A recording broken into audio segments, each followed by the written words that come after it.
Galway Atlantaquaria recently had done some bivalve and shell identification training with BIVALVE from Explore Your Shore.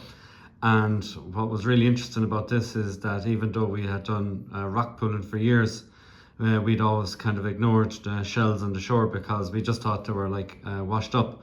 But Dave Wall had said that actually those shells, they haven't travelled far because they're intact, which means you can tell the health of the bay by the diversity of shells that you find on the shore. So so just for educational purposes, that you're not really supposed to take the shells from the shore because the aquarium is doing this for educational purposes. So we felt that we could take some of the shells just for identification purposes and just to share our love of this newfound interest in bivalves. So the bivalves are incredibly important for the environment. Not only do they filter the water, but they also hold the substrate together. So when you start to identify the bivalves, the information on the Explore Your Shore, the big beach biodiversity, they've got lots of information on the shell identification. But what's really good is actually to go out and explore the shore and find the shells. So when we started exploring the shore, we weren't really able to identify many of the shells. Like we could identify, of course, your cockles and edible mussels, but all other shells were pretty much unknown. And so we started to build up a knowledge of the shells that we find on the shore, because when you do look at the images, these are crisp, clear images of shells, and when they wash up on shore, usually they are kind of broken up and discolored. So let's go through some of the shells that we found. Oh, so this is a fantastic piece, and I wasn't able to identify it from the start. So this, I believe, is the blunt gaper. So see, it's quite a large shell. And so the bivalves comes in two parts. They have this umbro or beak, and then they've got the hinge tooth. And if you look closely into the center, you can see there's the mantle here, and they've got a pallial line U shape, and we can tell this is a burrower. So this would be really important for burrowing into the substrate and just helping, I suppose, turn over the sand, making it more healthy for other species. So at first I didn't know what this is, but it's got a very distinct kind of rough, it's very clear. So that's definitely a blunt gaper. And then we go on to, I suppose, what would be the most iconic looking species, which is the variegated scallop. And so what Dave Wall says, that you can tell it's a variegated scallop. It's got more than 15 or 22 spines, and so that's what helps identify this. The variegated scallop, like that, it's will attach onto a rock and it will stay there for life, so they don't move. But just a beautiful shell.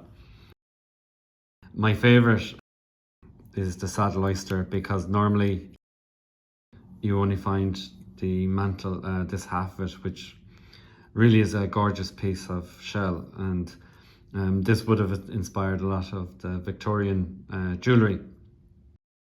So what's really cool about finding the two together is that you will kind of look when you place them together. So when the saddle oyster is born, it's at risk of predation, and it has to find a rock to settle on. It'll make this decision for life, so it'll settle on the rock for life. And you can see why it's called a saddle oyster is that the bottom mantle is like a saddle, so it makes this perfectly airtight lock, see? And then this little hole is the little anchor. So to find the two of them together is really quite cool, really quite interesting. But the saddle oyster, I feel, is the most iconic. It's just a gorgeous shell, just for how you can see how it makes this little saddle that fits perfectly on stone.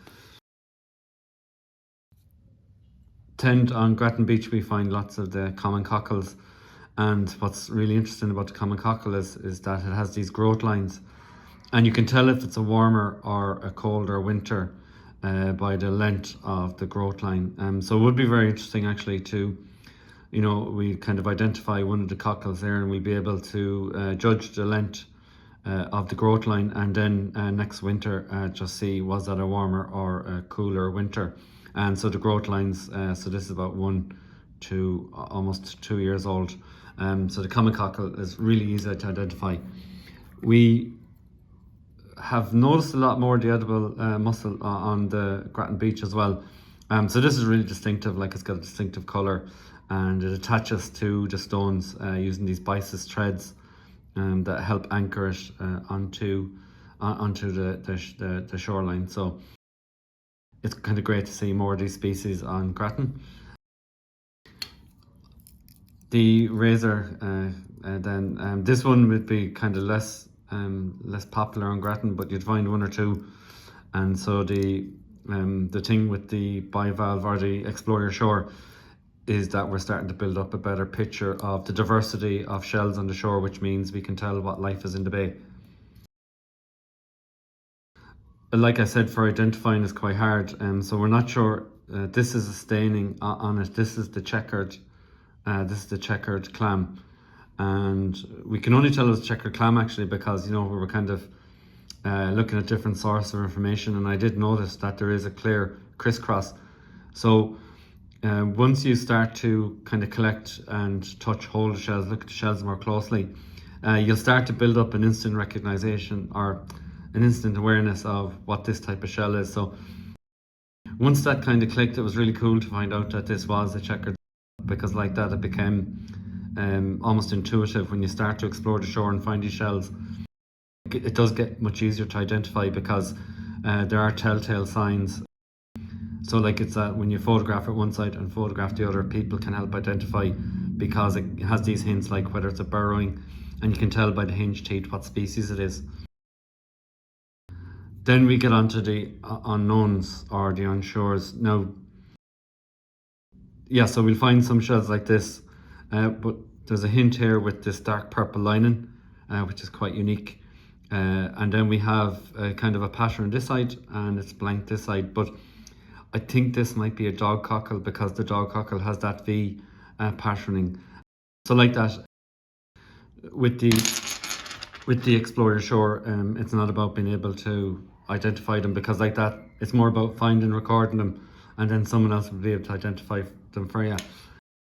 So finally, this is my unknown shell. I can't ID this at all. So this is quite popular on Grattan, and I can't find any images of it anywhere. I was going to say a striped Venus, but it's not a striped Venus because just the shape is much different, and the patterning is different also.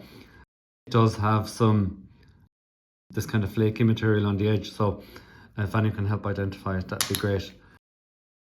But like that, so happy Explore Your Shore, and we are doing some fossil walks on Grattan Beach, or fossil and shell walks. So hopefully it's really all about gathering as much information about what type of shells are the shore, and eventually we'll be able to identify and name them all, because like that we'll be finding these a lot more common species that we'll be able to identify. So once again, take a photo, not the shell. The only reason the aquarium took these is because we wanted to do that educational piece. So yeah, leave the shell on the shore, take a photo. The shells on the shore eventually will break up and form part of the sand on the shore. So a very important resource for the beach. So please don't remove any shells from the shore.